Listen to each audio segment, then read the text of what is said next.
noite. Estamos iniciando o nosso culto de adoração a Deus. Louvado seja Deus pelo cuidado que Ele tem tido conosco. Sejam todos bem-vindos, você aqui no templo, você que está assistindo pela internet. Graças nós damos ao nosso Deus.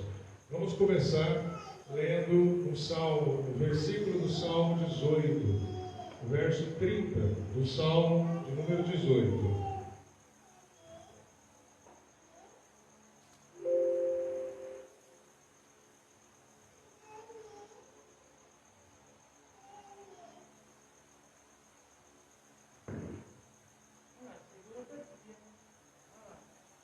Os ajustes de transmissão ainda, só um minutinho.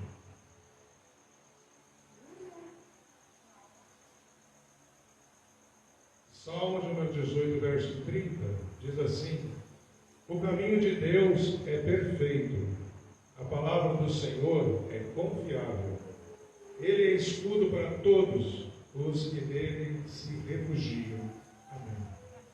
Grande é o nosso Deus, Ele é todo-poderoso, o caminho dele é perfeito. Ele é o nosso modelo, Ele é o nosso padrão, Ele é a nossa expectativa do que pode ser feito de melhor. A palavra dele é confiável, tudo que o Senhor diz, nós podemos ter toda a convicção de que se realiza, porque Ele tem poder de fazer com que todas as coisas que Ele diz, que Ele determina, que Ele deseja, aconteçam. Grande é o nosso Deus. Vamos exaltar o nosso Deus, vamos orar nesse instante, adorando o nosso Deus. Pai celestial, Pai de amor e misericórdia, grande Senhor é o teu nome. Tu és bendito, Tu és maravilhoso, Tu és Senhor das nossas vidas. E Pai, aqui juntos estamos para exaltar a Ti, para bendizer ao Senhor, para dar graças por toda a vida, por todas as bênçãos, por todas as lutas e aprendizados que nós temos no Senhor. O Senhor é grande e merece toda a honra e toda a glória. Por isso nos reunimos agora, para engrandecer o Teu nome, para dizer que o Senhor é bom, e somente o Senhor possui essa característica, a bondade plena e perfeita. Nós somos Teus filhos, nós somos Teus servos, e queremos, ó Pai, que o Senhor seja exaltado em toda a terra. E da nossa parte agora, exaltamos o Senhor aqui, bendito seja o Senhor. Amém. Vamos cantar, nos colocar em pé, para estarmos adorando o nosso Deus.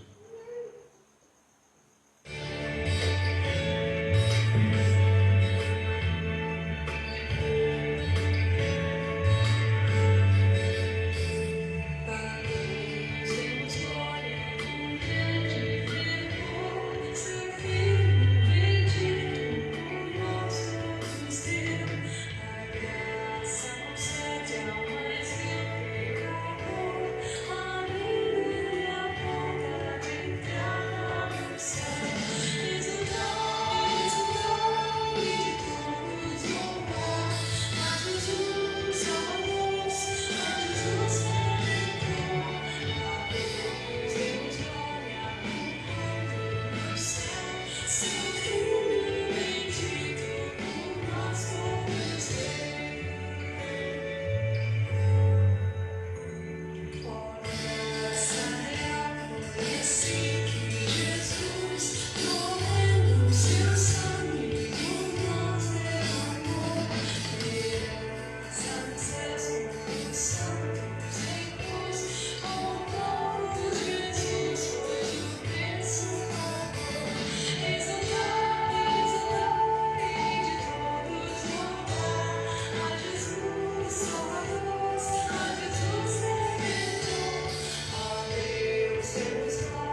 texto do Evangelho de Mateus, no capítulo 4, verso 4.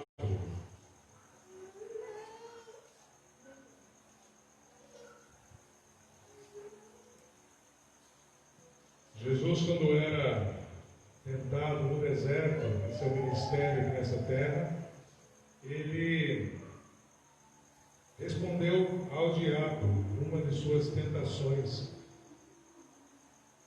Assim ele respondeu: está escrito, o ser humano não viverá só de pão, mas de toda palavra que procede da boca de Deus. Amém. O homem não vive só da força dos seus braços. O homem não vive só da busca pelo alimento, ou depende da sua vida de estar satisfeito materialmente. O que o homem precisa é da palavra que vem da boca de Deus para alimentá-lo, para guiá-lo, para ensiná-lo. E quando isso não acontece na vida do homem, tudo lhe falta. Lhe falta paz, lhe falta a presença de Deus na sua vida, o alimento espiritual puro e verdadeiro. E quando o homem se afasta de Deus, ele tende a seguir a sua própria natureza, natureza de pecado, natureza de morte. Por isso ele se afasta de Deus, não cumpre com a vontade de Deus. Jesus, em sua tentação humana, responde para o diabo: o ser humano não viverá só de pão, mas de toda palavra que procede da boca de Deus. Que essa palavra do Senhor, quando nós ouvimos, quando nós lemos, quando nós sentimos isso no coração, o Espírito Santo de Deus nos falar, que isso nos tome por completo e nos ajude, nos fortaleça, para que nós não caiamos em tentação, como o nosso Senhor não caiu, sendo homem, estando na pele humana e sofrendo as dores e as necessidades que nós passamos também. Vamos orar nesse instante, colocando diante de Deus a nossa vida, especialmente as nossas faltas, que nós devemos nos arrepender de todas elas. Vamos orar silenciosamente, depois eu quebrarei o silêncio com uma oração.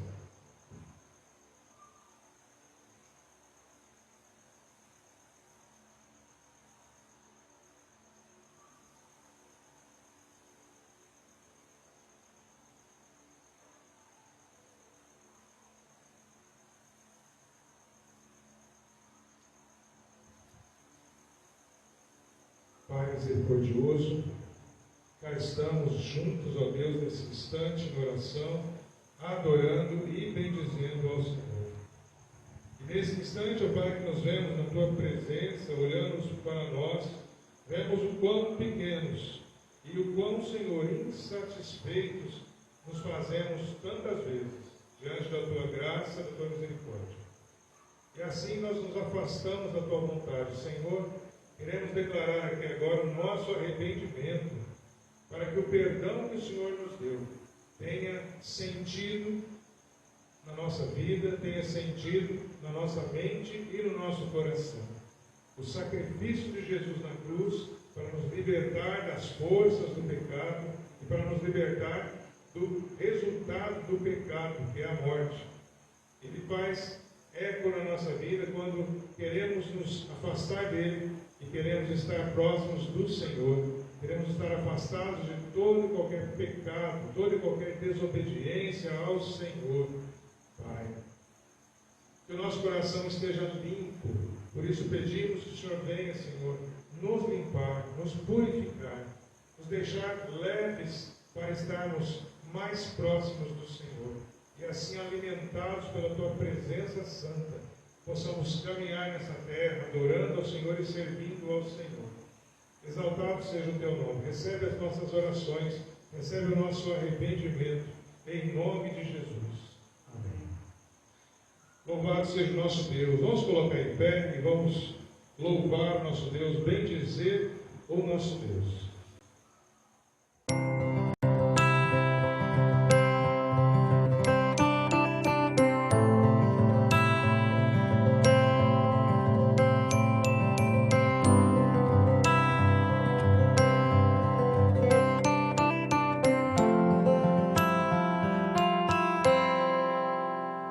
No princípio era aquele que a palavra estava com Deus e era Deus. Por meio dele, Deus fez todas as coisas.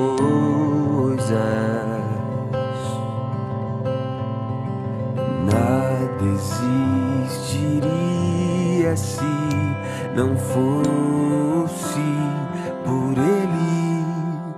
Ele é a luz que brilha na escuridão, e as trevas não podem o deter. A plenitude de toda a criação, palavra eterna que se encarnou.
Ele é a luz que brilha na escuridão, e as trevas não podem o deter. A plenitude de toda a criação, palavra eterna que se encarnou.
conhece a Jesus. A verdadeira paz só tem aquele que já conhece a Jesus. O sentimento mais precioso que vem do nosso Senhor é o amor que só tem quem já conhece a Jesus. A alegria está no coração de quem já conhece a Jesus. A verdadeira paz só tem aquele que já conhece a Jesus. O sentimento mais precioso que vem do nosso Senhor é o amor que só tem quem já conhece a Jesus.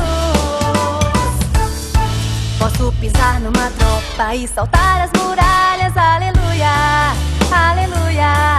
Posso pisar numa tropa e saltar as muralhas, aleluia, aleluia. Ele é a rocha da minha salvação, com ele não há mais condenação. Posso pisar numa tropa e saltar as muralhas, aleluia, aleluia, aleluia, aleluia, aleluia, aleluia. O sentimento mais precioso que vem do nosso Senhor é o amor que só tem quem já conhece a Jesus. A alegria está no coração de quem já conhece a Jesus. A verdadeira paz só tem aquele que já conhece a Jesus. O sentimento mais precioso que vem do nosso Senhor é o amor que só tem quem já conhece a Jesus. Posso pisar numa tropa e saltar as muralhas, aleluia, aleluia. Posso pisar numa tropa e saltar as muralhas, aleluia, aleluia. Ele é a rocha da minha salvação, com ele não há mais condenação. Posso pisar numa tropa e saltar as muralhas, aleluia, aleluia, aleluia, aleluia, aleluia, aleluia. O sentimento mais precioso que vem do nosso Senhor é o amor que só tem, é o amor que só tem, é o amor que só tem quem já conhece a Jesus. Yeah!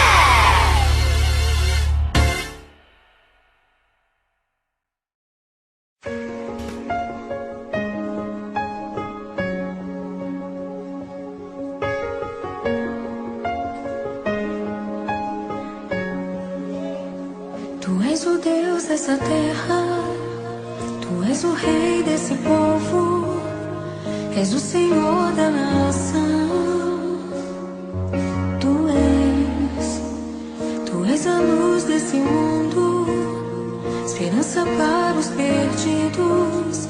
Tu és a paz para os cansados. Tu és. Ninguém é como o nosso Deus. Ninguém é como o nosso Deus.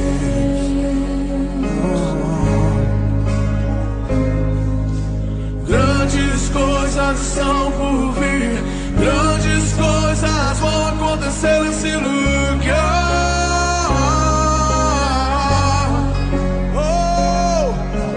Grandes coisas estão por vir, grandes coisas vão acontecer nesse lugar.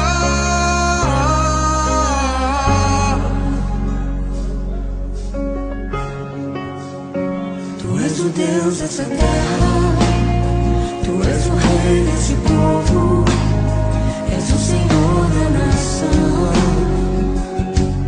Tu és a luz desse mundo, esperança para os perdidos. Tu és a paz dos cansados. Tu és.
Ninguém é como o nosso Deus. Ninguém é como o nosso Deus. Bem alto, diga: ninguém é como o nosso Deus. Aleluia! Ninguém é como o nosso Deus.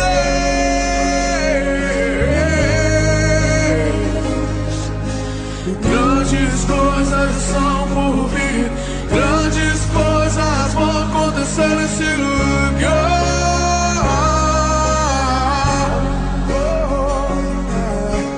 Grandes coisas estão por vir, grandes coisas vão acontecer nesse lugar.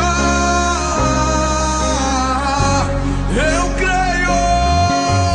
Grandes coisas estão por vir, grandes coisas vão acontecer nesse lugar.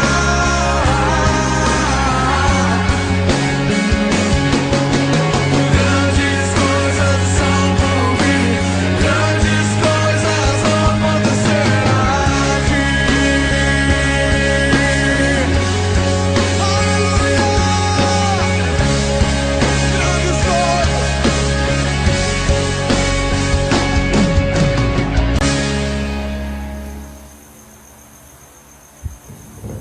Vamos assentar todos. Louvado seja o nosso Deus que nos permite, estarmos juntos, estarmos presentes nesse instante que podemos louvar o nosso Deus, engrandecer o nome do nosso Deus, podemos falar com Ele orando e podemos também ouvir a Sua palavra, ouvir a Sua voz. Como a música cantada hoje, grandes coisas são por vir. Nós sequer podemos imaginar o que Deus tem preparado para nós. Mais criativos que nós sejamos, ainda somos limitados sobre o grande poder que Deus pode derramar sobre as nossas vidas. E o que nós devemos fazer é estar nessa expectativa, estar nessa linha de frente diante de Deus, para que a vontade dele se faça sobre a nossa vida. E nós vamos conhecer um pouco mais da vontade de Deus agora, lendo a palavra dele. Nós vamos meditar agora na primeira carta de Paulo aos Tessalonicenses, no capítulo 5.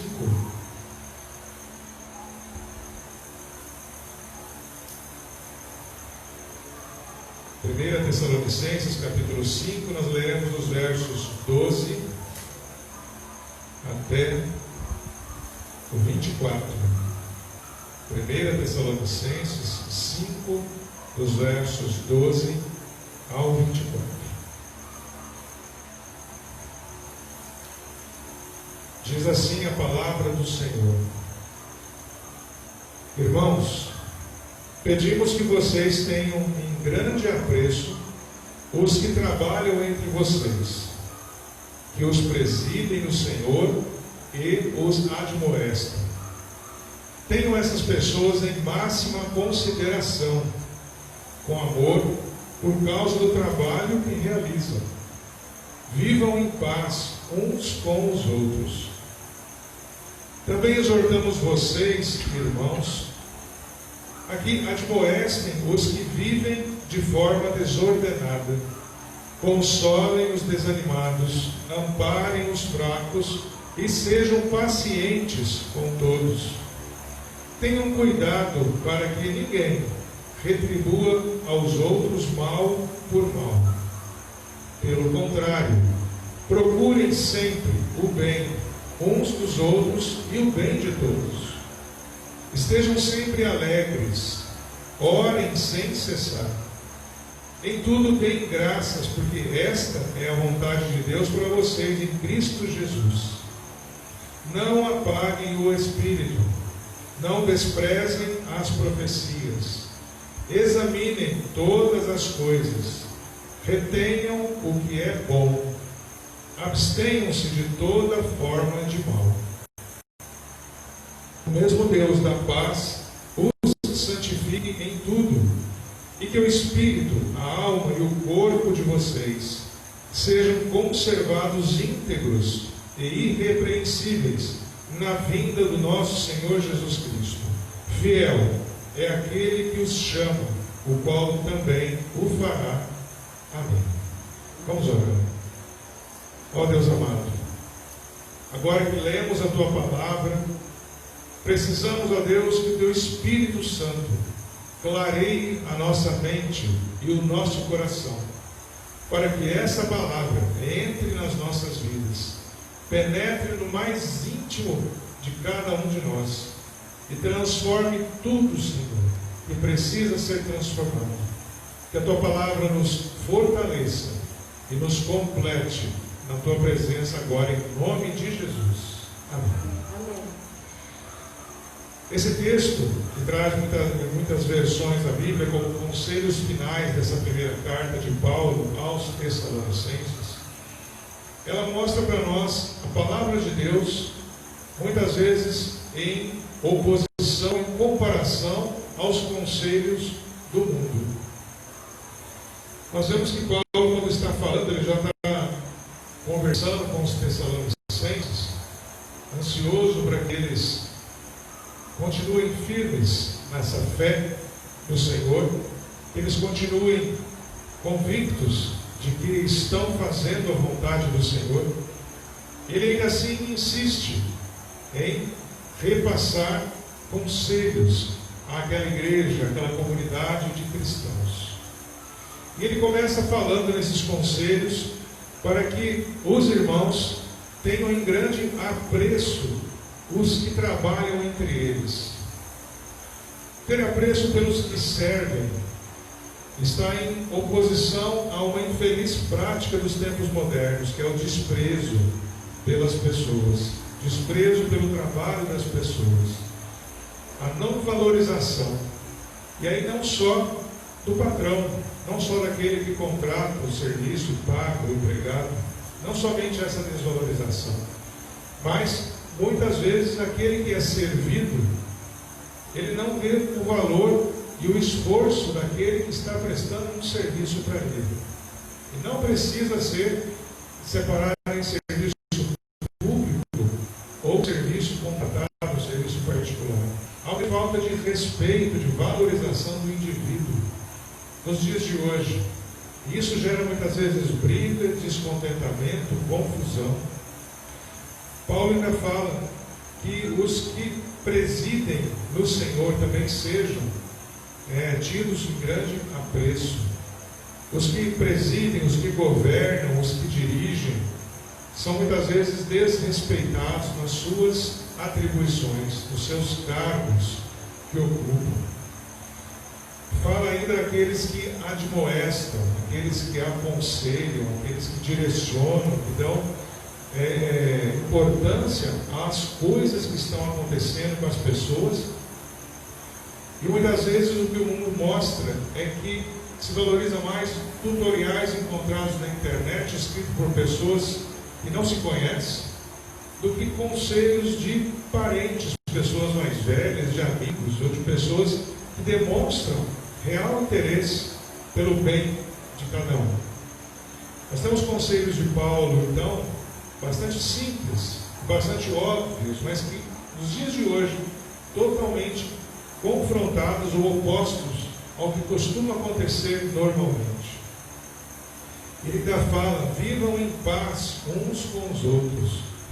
Enquanto que o mundo parece dizer às pessoas que ninguém merece paz. As pessoas merecem sim serem importunados ou serem cobrados, exigidos. Parece que paz não é uma linguagem mais tranquila, pacífica, comum entre as pessoas. Em Marcos capítulo 10, versos 43 e 44, Jesus fala que não é assim que deveria ser entre o povo de Deus. Ele fala assim: entre vós não é assim. Pelo contrário, quem quiser tornar-se grande entre vocês, que se coloque a serviço dos outros. E quem quiser ser o primeiro entre vocês, que seja servo de todos. Jesus está dizendo que aquele que deseja realmente fazer grandes coisas, seja interessado, preocupado, dedique-se ao bem dos outros. Esse sim demonstra ou experimenta a verdadeira grandeza de estar visando, se preocupando com o bem do outro. Jesus fala isso. Jesus faz isso. Jesus lava os pés dos apóstolos. João Batista, que veio anunciar o início do ministério de Jesus, ele fala que ele sequer era digno de desatar as sandálias de Jesus, porque sabia que Jesus é o Filho de Deus, e sabia que ele era homem pecador, João Batista. Então ele diz: eu não sou digno de desamarrar as sandálias desse Senhor, do meu Senhor de Jesus Cristo. Esse Senhor Todo-Poderoso, Filho de Deus, homem na terra, lava os pés dos apóstolos. Se o homem não era digno de fazer isso para Jesus, Jesus lavou o pé de pessoas indignas, impuras, pecadoras, como os apóstolos e como nós.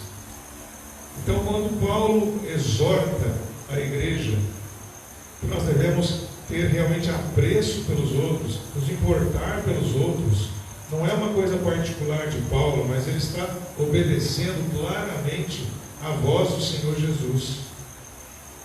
Ainda fala nesse primeiro conselho de Paulo que as pessoas tenham cuidado ou atenção com aqueles que presidem, que lideram, que governam.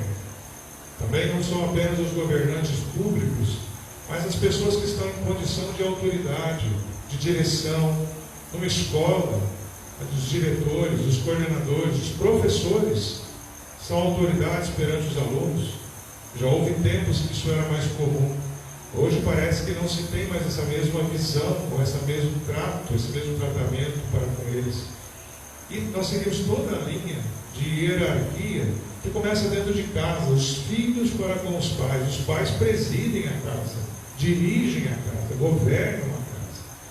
E cabe aos filhos cumprir o que exatamente Jesus diz aqui, né, quando ele fala para que nós sejamos submissos, os filhos obedeçam aos pais, porque eles são autoridade, eles presidem a casa. Em Romanos capítulo 12, 8, Paulo insiste no mesmo assunto. Ele fala: quem preside, faça isso com zelo, porque o Senhor espera que esse cuidado, esse governo seja bem feito. E as pessoas, em Romanos 13, Paulo fala: orem pelos seus governantes, pelas autoridades, intercedam para que eles façam bem o papel deles, para que eles presidam bem, para que eles governem bem. Nesse texto de Tessalonicenses, Paulo está dizendo aos irmãos da igreja: tenham respeito, né? Cuidem ou escutem o que seus governantes estão fazendo, aqueles que presidem. E ele fala mais: respeitem também aqueles que aconselham, que são conselheiros, que admoestam, que ensinam. Em Provérbios, Salomão fala por várias vezes isso, Provérbios 11, 14, 15, 22, 24, 6.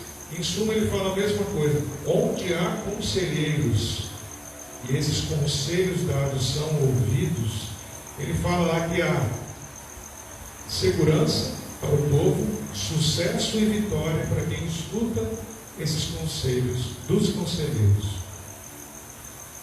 Isaías 9, capítulo 6, Jesus é nomeado como um maravilhoso conselheiro, o maior conselheiro de todos os tempos. Entre os homens foi Jesus. E o maior de todos, conselhos que Jesus dá para nós, é que nós nos amemos uns aos outros. Jesus é tido como um maravilhoso conselheiro, ou seja, aqueles que aconselham também fazem, também imitam Jesus Cristo. Jesus, na verdade, não dava sugestões às pessoas. Às vezes nós podemos entender conselhos como sugestões. Mas um pai, uma mãe, quando fala ao filho, aos filhos, ao filho, à filha, ele não sugere apenas que o filho, quem sabe, possa fazer. Ele diz o que ele tem que ser melhor.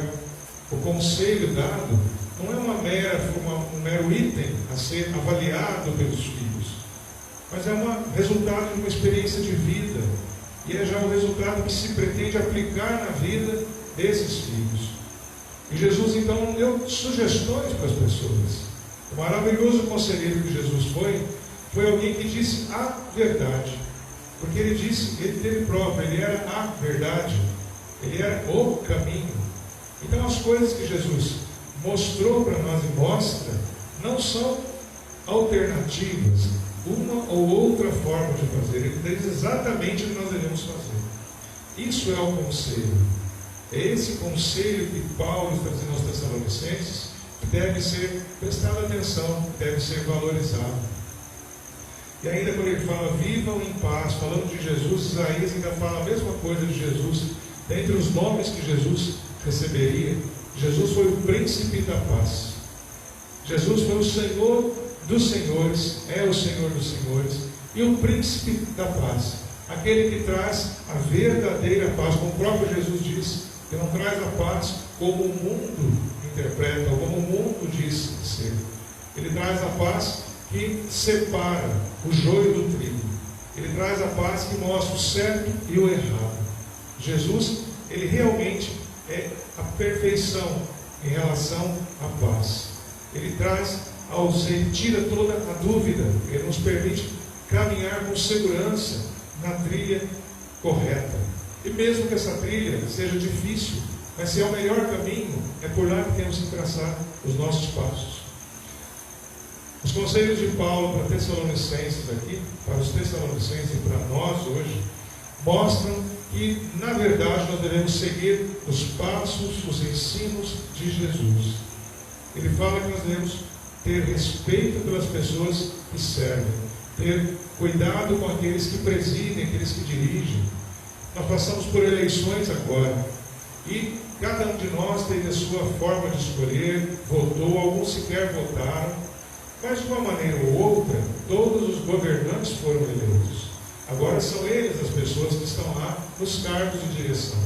O nosso papel cristão, o nosso papel de cidadão, é esperar que os governantes façam o melhor, não apenas as eventuais promessas que tenham feito, mas que eles cumpram com o papel deles, que é cuidar do povo, executar os serviços necessários para organizar a vida do povo, criar leis que sejam adequadas para a vida do povo.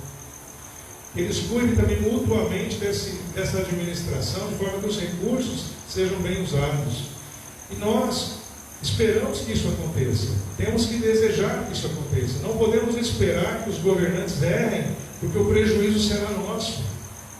Então, na parte de Paulo, o conselho dele, repetido para os romanos, é perfeito, porque vem realmente de Deus, inspirado pelo Espírito Santo de Deus. Nós devemos interceder pelos governantes para que façam o que cabe a eles fazer. Devemos respeitar também as orientações que são dadas pelos governantes. E nós que vivemos num país democrático, temos meios, muitas vezes, de interferir, de fazer melhorias nesse sistema de governo. Nós podemos propor, nós podemos discutir, nós podemos levar propostas, existem caminhos para isso. As cidades, além das câmaras de vereadores, têm também conselhos municipais, e também o executivo, o próprio prefeito. Nós temos o sistema estadual, nós temos os deputados, mas também temos os conselhos estatuais que cuidam da saúde, da segurança, da educação, do lazer e tudo mais. Há como nós participarmos disso. Então, quando nós temos que interceder pelos que presidem, nós temos que realmente saber que nós somos responsáveis por isso. Nós não somos passivos no sentido de apenas sofrer as decisões. Nós realmente temos que participar das decisões e podemos fazer isso. Não dependemos apenas de ser eleitos, mas temos que externar os nossos pensamentos. João Calvino, ele entendeu isso quando ele foi para Genebra. João Calvino, ele entendia que é a palavra de Deus que orienta a vida do homem. E ele influenciou, inclusive, nas leis daquela cidade. Ele era conselheiro do rei da Inglaterra, ele também pediu orientações, conselhos, porque ele era um homem sabido, cristão, e as pessoas que o procuravam sabiam que ele tinha uma posição espelhada na Bíblia, na palavra de Deus. Por isso que nós cristãos temos um papel tão importante, que além de interceder, também intervir com a forma de Deus, com o reino de Deus que está em nós, sendo espalhado, sendo proclamado aqui nessa terra. Ele começa em nós. O segundo ponto que eu queria também destacar o pensamento de Paulo junto aos Tessalonicenses. Ele fala que nós também devemos nos admoestar mutuamente, nos aconselhar mutuamente, nos cuidar mutuamente. Importar-se pela vida do outro é vontade de Deus. Mas o mundo propõe o contrário. Ele fala assim: cada um cuida de si próprio, cada um cuide de si mesmo, e ninguém se meta na vida dos outros. É isso que o mundo fala. Parece ter sentido no nível de que, quando alguém cuida de si próprio e não atrapalha a vida do outro, parece que já é o suficiente, a tolerância social. Mas quando alguém está se prejudicando com o seu modo de vida, inevitavelmente vai causar tristeza a alguém, ou causar, sim, algum incômodo a outras pessoas. Quando alguém não cuida da própria saúde, ele vai precisar de ajuda para a sua saúde. Então ele vai usar o sistema de saúde que toda a população paga com os impostos. Ou seja, não é uma questão que eu faço o que eu quero, porque na verdade ninguém vive sozinho, todos dependem uns dos outros. E Paulo diz aqui que nós devemos cuidar uns dos outros, nós devemos admoestar uns aos outros, admoestar aqueles que vivem de forma desordenada, fora daquilo que nós entendemos que é útil, que é adequado, que é correto, que é bom. Em Mateus capítulo 22, 39, o próprio Jesus, quando é perguntado qual o maior mandamento, sendo testado para dizer qual dos 10 mandamentos da lei de Moisés seria o mais importante, ele inicia falando: amar a Deus sobre todas as coisas. Isso é essencial. Mas imediatamente em seguida ele fala: mas amar ao próximo também como a si mesmo. E ele fala: esse mandamento é tão importante quanto o outro. Porque nós não conseguimos amar a Deus sem mostrar o amor às pessoas. E nós não conseguimos mostrar amor verdadeiro às pessoas sem amarmos a Deus. Porque vai ser apenas carnal, físico, egoístico. Mas nós podemos demonstrar o amor de Deus amando ao próximo e nos importando então verdadeiramente pelo próximo. Romanos 1,16, Paulo fala assim: eu não me envergonho do Evangelho, porque ele é o poder de Deus para a salvação de todo aquele que crê. E ele fala primeiro do judeu, mas também do grego. O que ele está dizendo aqui? Na verdade, Paulo está valorando a palavra de Deus, e ele tem o seu ministério de todo cristão, que é pregar a palavra de Deus. Mas Paulo está dizendo: isso começa em casa. Eu tenho que começar a mostrar esse amor em casa, com os meus, e depois para os que são de fora também. Então ele fala primeiro do judeu, que já são os de casa, os que começaram, onde Jesus nasceu, onde Jesus começou a pregar. Mas ele fala também para o grego, que era o povo de fora do povo judeu, né? De fora dos arredores de onde eles viviam. Em Atos capítulo 1, verso 8, a palavra também diz assim: mas vocês, quando Jesus, antes de subir ao céu, e das últimas falas dele registradas no início do livro de Atos, vocês receberão poder ao descer sobre vós o Espírito Santo, e serão minhas testemunhas tanto em Jerusalém, em toda a Judéia, em Samaria e os confins da terra. Jesus fala então: vocês vão começar a ser testemunha aqui mesmo onde vocês estão, na sua casa, mas também nos arredores, na vizinhança mais distante e onde vocês forem. Então, quando nós temos a importância de cuidarmos uns dos outros, ela precisa começar mesmo em casa, com o nosso parente, com o nosso próximo, que pode ser que tenhamos alguma dificuldade, mas a importância que Jesus espera de nós é que nós tenhamos esse amor dedicado a partir dos de casa. E externado também, por isso que a nossa vizinhança é alvo das nossas orações. Por isso que a nossa cidade é alvo das nossas orações. Por isso que o nosso Estado, nossos governantes, nosso país e todo esse mundo é alvo do amor de Deus. E nós somos agentes de Deus aqui nessa terra. Daí que realmente da nossa boca, das nossas mãos, que os gestos e palavras de Deus chegam às pessoas. A vontade de Deus para nós é justamente essa: que nós cuidemos uns aos outros, que nós admoestemos aquele que vive desordenadamente.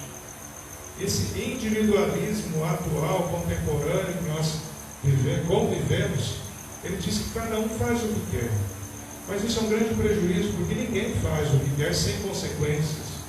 Muitas vezes as consequências é ficar afastado ou prejudicar outras pessoas até. E o interesse aqui nessa palavra de Paulo é que nós façamos o que é melhor. Às vezes nós não fazemos o que queremos, mas é o melhor, porque nós vamos ter paz, ou não vamos ter prejuízo, ou não vamos provocar prejuízo às outras pessoas. Ele fala para nós ampararmos os fracos, consolarmos os desanimados e sejam pacientes também com todos. É todo um trato social, é uma importância com o bem-estar do outro, do próximo. Nós temos que querer realmente o bem comum, desejar que todos estejam bem, porque isso melhora a nossa situação de vida. Se os meus vizinhos ficam bem, eu também fico bem. Eu vou ouvir mais risadas de alegria do que gritos e choros de tristeza. Então, se eles ficarem bem, eu tenho a tendência de aproveitar desse bem que eles têm. Mas se eles não estiverem bem, estiverem mal, eu também tenho a mesma possibilidade de receber e sofrer desse mal. Por isso que é, no mínimo, inteligente nós desejarmos o bem do próximo e fazer o que for possível por esse bem. O terceiro ponto, Paulo fala aqui: tenham cuidado para que ninguém retribua aos outros mal por mal. Ele diz aqui, pelo contrário, procurem sempre o bem uns dos outros e o bem de todos. É justamente nesse ponto que nós temos que ver o que o mundo propõe e o que a palavra de Deus diz. Aqui nós estamos falando da importância do zelo pela justiça, que retribui sempre o bem. Seja qual for a circunstância, o resultado ou a resposta é o bem. E o mundo propõe uma coisa bem diferente, até usando o termo equivocado, justiça. O mundo muitas vezes promove a vingança. O mundo muitas vezes promove a compensação, mas de uma maneira negativa. Se alguém prejudicou, que também seja prejudicado. É o que o mundo muitas vezes propõe. Nós já tivemos isso na história até do povo de Deus, a chamada lei de Talião, em que era tratado assim: quem fazia o mal para alguém, o mesmo mal ou proporcional mal deveria ser feito e era autorizado a ser feito na vida do outro. Se alguém matava o filho de alguém injustamente, o seu filho estava condenado a ser morto, para que a dor dos dois pais fosse igual. Isso é uma coisa triste, mas o coração do homem era muito duro naquele tempo. Não entendia muito de perdão. Perdão foi uma novidade. Foi uma novidade que quando Jesus veio nessa terra, ele declarou a regra, a lei era o perdão. Já para um povo que tinha no seu coração iniciado um processo de transformação, de mudança, de melhoria nesse coração, já capaz de perdoar, já capaz de esquecer. E Jesus fala: é isso que o meu Pai quer, é isso que eu quero, que todos vivam em paz, vivam em união. E muitas vezes é a falta de perdão que torna o mal, faz ele se propagar, ele continuar. Ele continua como que uma bola de ferro presa ao pé da pessoa que arrasta. E ela poderia simplesmente, com a chave na mão, para soltar isso de si, ela prefere continuar arrastando essa bola pesada, que é justamente a falta de perdão, é a mágoa, é o rancor, é a dor. Quando nós falamos de justiça, é como aqui Paulo orienta para que nós não retribuamos o mal com o mal, mas com o bem. É justamente esse ponto, que é a justiça, que é o foco dele aqui. Mas a justiça que ele fala não é a justiça humana, que nós já vimos que ela se confunde com o que se chama de vingança. A palavra de Deus diz assim, Romanos 1,17: a justiça de Deus se revela no Evangelho, de fé em fé, como está escrito: o justo viverá pela fé. A justiça de Deus que deve ser procurada não é a vingança humana que a sociedade aprova e motiva. Mas a justiça de Deus, ela é diferente. Ela é muito diferente. Jesus fala que se alguém te bater numa face, você em resposta deve dar a outra face. Parece que é um conselho que muitos pais já deram aos filhos: jamais deixe que ninguém bata em você. Se bater, bata com mais força de volta. Já foi esse conselho dado para muitas pessoas. Mas a palavra de Deus ela é diferente desses conselhos humanos. Jesus ele fala: se alguém bater numa face, dá a outra também. Ou seja, faz aliviar essa tensão. Não se fique nervoso, não fique com raiva disso, isso é passageiro, isso não tem peso. A justiça de Deus, ela se revela justamente no Evangelho, na palavra dele, na vitória que nós temos sobre o pecado que vem de Jesus Cristo. Ele fala aí: o justo viverá por fé. O justo não viverá apenas por esse acerto de centavos de direitos, mas ele vai viver pela fé de que ele está fazendo o que Deus aprova, nessa certeza de que o melhor muitas vezes é deixar para lá mesmo, o melhor muitas vezes é esquecer mesmo. No nosso direito pátrio, nós temos que os contratos, quando são firmados, qualquer tipo de contrato de serviço de internet, contrato de uma construção, contrato de compra e venda, contrato de casamento, os contratos, eles têm uma alma. A alma dos contratos é o equilíbrio entre as partes. As partes têm que ter equilibradas os seus interesses.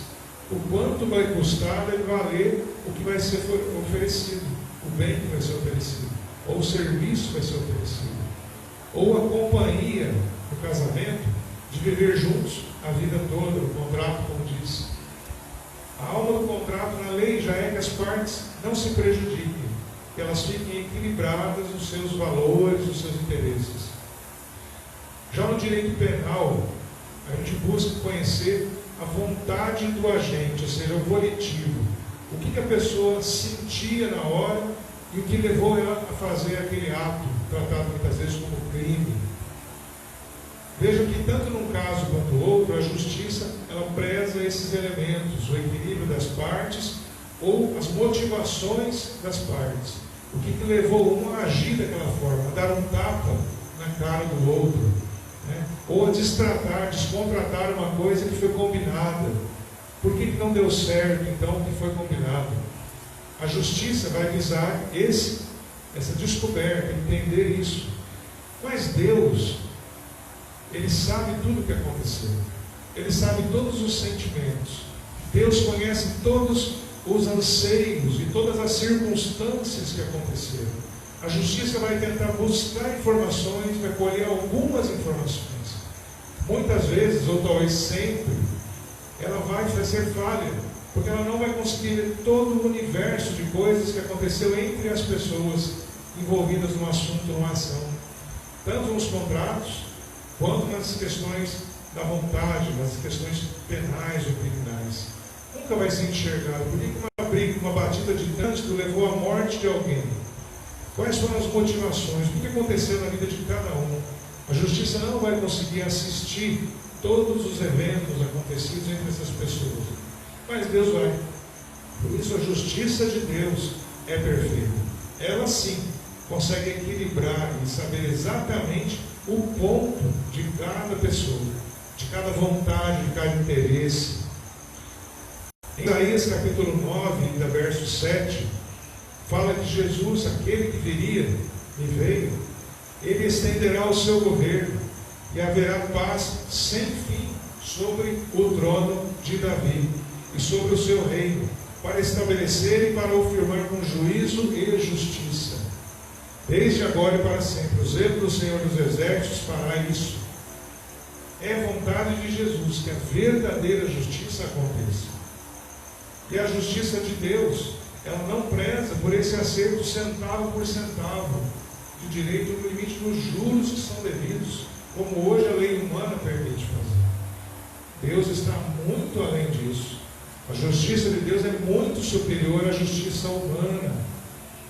Deuteronômio 32, 35 fala assim, Deus falando: a mim pertence a vingança, a retribuição, a seu tempo, quando o pé deles resvalar, porque o dia da sua calamidade está próximo e o seu destino se apressa em chegar. Deus está dizendo que o que tiver que acontecer, o que tiver que ser feito, Ele se responsabiliza de fazer o que é certo. Que não seja cada um de nós tentado a fazer o papel de Deus, a fazer vingança. Porque vingança, no mesmo texto em Deus, é um resultado da justiça de Deus. Mas a vingança humana é falha, Ela vai externar apenas um desejo de compensação para poder reparar uma perda que muitas vezes é irreparável. Às vezes acontece um incidente em que uma pessoa morre, às vezes um tratamento médico, às vezes um acidente de carro, às vezes uma briga, quem sabe, mas alguém que se sentiu perdido, que se sentiu prejudicado por isso, um parente, uma pessoa próxima, ela deseja, ela fala justiça, mas ela quer muitas vezes vingança, ela quer uma compensação que não vai acontecer, nem que a outra pessoa morresse, que ela entende ser a responsável por aquilo, já que a vida é um dom de Deus, não está nas nossas mãos. Nenhuma vida nasce, nem nenhuma vida deixa de existir sem a participação ou sem a ação do Todo-Poderoso. Então, da nossa parte, cabe-nos sim buscar em Deus o conforto, o entendimento talvez de como será daqui para frente. Mas a justiça humana é falha, a justiça humana é limitada, e ela muitas vezes vai causar injustiça quando for procurado, perseguido, com o anseio do coração humano. Paulo diz então assim, para que nós tenhamos cuidado para não retribuir o mal com o mal, mas que façamos isso com o bem. E que também não percamos de vista de buscar o bem de todos. Porque às vezes nós temos que nos sacrificar, nós somos obrigados a deixar de fazer alguma coisa, e isso não é nenhum problema, para um bem maior, para um bem de todos. Eu gostaria de dirigir na contramão, mas para o bem de todos eu sigo a lei de trânsito para evitar acidentes. Ou seja, muitas vezes nós temos desejos, vontades, aparentemente até inocentes, mas que podem causar algum mal, podem causar desordenação na vida da cidade. Em casa, na família, os cuidados, as normas que nós temos, é para o bem de todos, é visando o bem de todos. É o que Paulo fala aqui, para que nós busquemos isso também. E para terminar, Romanos 12, capítulo 20 e 21, Paulo também ensinando aos romanos, ele fala assim: se o seu inimigo tiver fome, dele de comer, se tiver sede, dele de beber, porque fazendo isso você amontoará brasas vivas sobre a cabeça dele. Não se deixe vencer pelo mal, mas vença o mal com o bem. Quando nós tratamos com as pessoas e mostramos o que está no nosso coração, é bom que isso aconteça para que nós nos conheçamos mais. É bom que nós saibamos o que nós gostamos e não gostamos, o que concordamos e o que não concordamos. Mas nós devemos, a palavra de Deus nos orienta nisso, a buscar o bem comum, o bem de todos, o que é melhor para todos. Pode ser que eu quero ouvir uma música alta, mas não é um horário adequado para a maioria das pessoas, não é conveniente. O bem de todos é que eu não escute essa música alta nesse momento. Ou eu, de repente, eu posso até querer escutar, mas eu ponho o fone e eu me ajusto com todo o grupo. Eu não causo, não desejo prejuízo para os outros. Paulo está dizendo isso. Não busque fazer o mal para o outro que fez para você. Faça o contrário do que ele fala em Romanos, faça o bem. Porque a palavra diz que nós vamos amontoar brasas vivas sobre a cabeça do outro. E por um tempo eu busquei entendimento a respeito, achando que isso era que as pessoas seriam queimadas pelo mal que fazem, e na verdade não. Na verdade, as brasas sobre a cabeça daqueles que nós estamos intercedendo ou prestando o serviço é uma maneira de lermos que nós queremos que Deus atue naquela vida, que o fogo de Deus modifique aquela vida, para que aquele mal que ela está produzindo deixe de existir. Aquela motivação deixe de existir. Que essas brasas, como o fogo depura o ouro, como faz as impurezas serem queimadas, que isso também aconteça na vida daquele que faz algum mal para mim. Que ele também tenha essas modificações na sua vida para o seu bem e também para o meu bem, e especialmente para o bem da vontade de Deus. Certamente que os outros conselhos que nós temos nessa carta, nesse texto que nós lemos, eles são todos eles perfeitos. E parece que com a boa vontade do nosso coração em recebê-los na nossa vida, basta segui-los. Realmente isso é verdade. Nós estejamos sempre alegres, que nós oremos sem cessar, consultemos a Deus em todos os instantes, demos graça, seja, tenhamos um coração grato, que se faz feliz, que se faz satisfeito com o que tem, que não sofre pelo que não tem, que nós não apaguemos o Espírito, que nós ouçamos a voz do Espírito de Deus, busquemos saber a vontade de Deus para a nossa vida, para que nós saibamos que estamos trilhando o melhor caminho para nós mesmos. Nós não devemos desprezar as profecias, não devemos, falamos isso semana passada, não devemos ignorar a vontade de Deus para a nossa vida e tudo que Ele diz que vai acontecer. Nós precisamos levar a sério essas coisas. Fala para nós examinarmos todas as coisas, mas não retermos o que é mal, ficarmos só com o que é bom, o que é justo, o que é adequado. Às vezes lemos um livro e não sabemos o conteúdo, mas às vezes o conteúdo não é bom. Aí nós lemos, a palavra diz, retenha o que é bom. Se tinha algum proveito que tinha ali, isso fica em nós. Alguma coisa não tinha naquele livro, não tinha naquele filme, não tinha naquele vídeo, vamos examinar e dizer, isso não é bom, não vamos usar como modelo, vamos guardar isso para nós. Abstenham-se de toda forma de mal, evitemos a aparência do mal, evitemos fazer o que nós já sabemos que é mal. Não vai trazer vantagem para nós, pelo contrário, nós vamos estar deixando-nos ser tentados. E a palavra fala que às vezes nós temos que fugir da tentação, para que o nosso corpo, que muitas vezes é fraco, não caia em tentação. E para resistir ao maligno, nós temos que estar firmes à palavra de Deus. Por isso não desprezemos as profecias, não deixemos o Espírito se apagar em nós. Como eu disse, todos os demais conselhos aqui são perfeitos para nós. Todos os conselhos da palavra de Deus são perfeitos para a nossa vida. São o que nós precisamos. São o conselho correto, o conselho preciso. Terminamos com o verso 23, que é uma oração, na verdade. O mesmo Deus da paz os santifique em tudo. Esse mesmo Deus que nos mostra a sua bondade, nos ensina a viver, Ele realmente nos santifica, nos separa de todas as coisas ruins, nos fortaleça para caminharmos no caminho da retidão, do que é bom. Que o Espírito, a alma e o corpo nosso, tudo que faz parte de nosso ser, seja conservado íntegro e irrepreensível. Nós possamos ter certeza que estamos trilhando o caminho da correção, do que é bom, do que é agradável, do que é perfeito, que é a vontade de Deus. E nós podemos confiar nessa palavra, porque Deus, Ele é fiel. Tudo que Ele fala, tudo que Ele nos diz, se cumpre. Nós não precisamos duvidar por tantas provas que nós já temos na nossa própria vida. Nossa vida é um milagre de Deus. E a melhor maneira de viver a nossa vida é observando os preceitos da palavra de Deus. Que Deus nos abençoe, Deus te abençoe, Deus abençoe a sua vida, que os conselhos de Deus estejam no seu coração, te guiem em todos os momentos, em todos os passos, em todas as decisões, porque isso é honra para Deus, e isso é vida para as nossas vidas. Louvado seja Deus. Amém.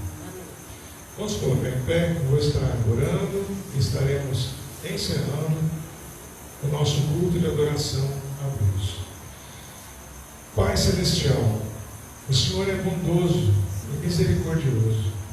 O Senhor, ó Pai, nos sustenta todos os dias. Ele nos permite, Pai, conhecer da Tua misericórdia, da Tua bondade, e a Tua palavra é o conselho que nós precisamos para as nossas vidas. Mas não um conselho, Senhor, como alternativa, como uma das formas, mas a Tua palavra é a única forma que nós devemos seguir nas nossas vidas.